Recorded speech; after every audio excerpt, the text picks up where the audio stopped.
Quranın dediklərindən tamamilə insanlar ayrı düşübdür. Təsəvvür eləyin ki, din nə deyir? Dinin əsasları nədən ibarətdir? Seyidlik, harab, bu da var, demirəm, bunu da izah eləyəcəyik. Amma bu 140-150-ci məsələdir. Əsas bir dinin əsasları var, kökü var, Quranın əqidəsi var, bunun bir kəlam elmi var, bu necə deyirlər, fiqhi var, bunun başqa tərəfləri var. Biz bunları qoymuşuq bir qırağa, gedib 140-155-ci məsələdən danışırıq ki, haradasa Peyğəmbərin soyundan bir nəfər vəfat edib. Onun məzarının üstündə biz nə etməliyik, ya nə etməli deyilik. Hörmət olunmalıdır, şübhəsiz ki, bunların indi sənədləri var, yoxdur, bunlar dəqiq burada dəfn olunub, bilinmir, bu başqa məsələdir, bu tədqiqat işidir. Amma hər halda xalqımızın inancı, indi elə yerlər var, gedib bir ağaca qara da bağlayırlar. Ona təbii ki, biz deyirik ki, bu xurafatdır, düzgün deyil. Amma adam asmaq lazım deyil ki, biz bunu tənqid edirik, düzdür. Krishna dininə görə inək müqəddəs hesab olunur və insanın 7 anasından biridir. İndi durub biz başqalaq eləməliyik ki, bunlar inəyi insanın... Yox, məsələn, indi bəs niyə onda seyidlərlə bağlı da biz İslam dininin mövqeyini deyirik ki, bu olmaz, bu düzgün deyil. Fazil müəllim bunu bilmir. Fazil müəllim məzhəb yönündən yanaşır dinə. Deyir, əl öpmək də yaxşıdır, amma Elşad Mir deyir, öpməyin əlləri. Elçin müəllim, üzr istəyirəm, İslamda 855-dən çox təriqət və məzhəb var, mən bunların bir 10 ilə yaxında araşdırmasını aparmış adamam. Yəni, onların hərəsinə görə bir adam ora çıxarsaq, hərəsi öz bildiyini danışacaq. Biri deyəcək, bu tanrıdır, biri deyəcək, ona sitayiş eləmək lazım, biri bu qarşılayacaq bir-birinə. Amma biz, mən elə düşünürəm ki, burada obyektiv şəkildə bu məzhəblərin hamısının baxışlarını da nəzərə alırıq və Quranı da əsas meyar tuturuq.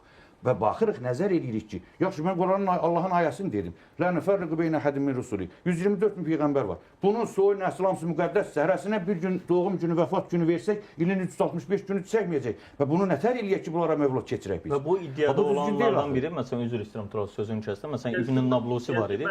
Fatimilər tərəfindən 974-cü ildə dərisi soyularaq diri-diri, məsələn, qətlə yetirilir. Ki, nə var, bizə zid fikirdə olur. Fazil müəllim. Mən Tural müəllimə təşəkkür edirəm çıxışına görə, bu sualı vermək istəyirəm. Onun dediyi bu ayə, baxın, həm sual verəcəm Tural müəllimə, həm izah verəcəm.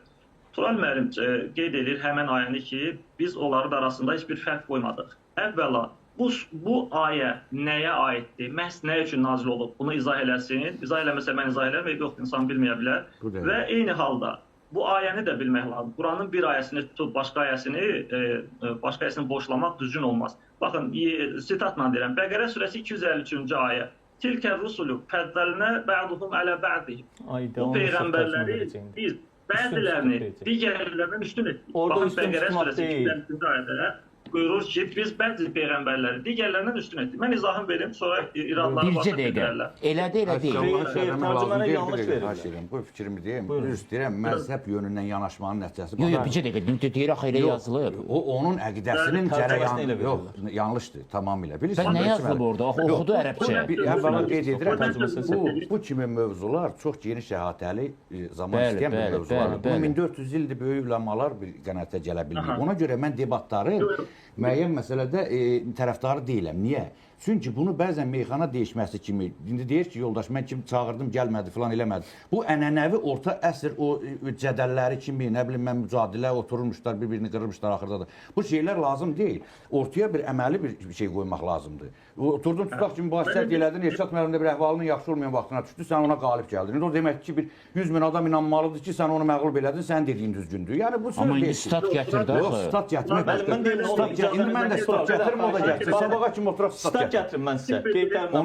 O konkret statla bağlı. Bəli, xeyr, fəddərtukum sözdən məsələn elə verirlər, o sözü gətirirlər. Kişilərin qadınlardan üstün olduğunu da verirlər. Nisa surəsində 34-cü ayəsində. Elə deyil. Xeyr, təbii ki. Hər bir şey eyni tərcümə. Baxın, ayrıca bir dənə sözün ərəb dilində 21 mənası var. Azərbaycan dilinin izahlı lüğətini açın, baxın. İndi orada nə yazılıb? Vurmaq sözünün 30 mənası var. Tamam. Bir-birindən fərqli yaradılmasından bəhs olunur. Məsələn, İsa başqa bir şeydə üstünlüyü var, Musa'nın başqa bir şeydə üstünlüyü var, Nuhun başqa bir yerdə üstünlüyü var. Yəni, bu insanları biz eyniləşdirmirik. Lə nufarriqu beynə əhədim. Yəni, biz onlar arasında heç bir fərq qoymuruq. Musa da bizim peyğəmbərimizdir. İsa da bizim peyğəmbərimizdir. Məhəmməd də peyğəmbərimizdir. Amma birini bir-birindən başqa bir şey deyil.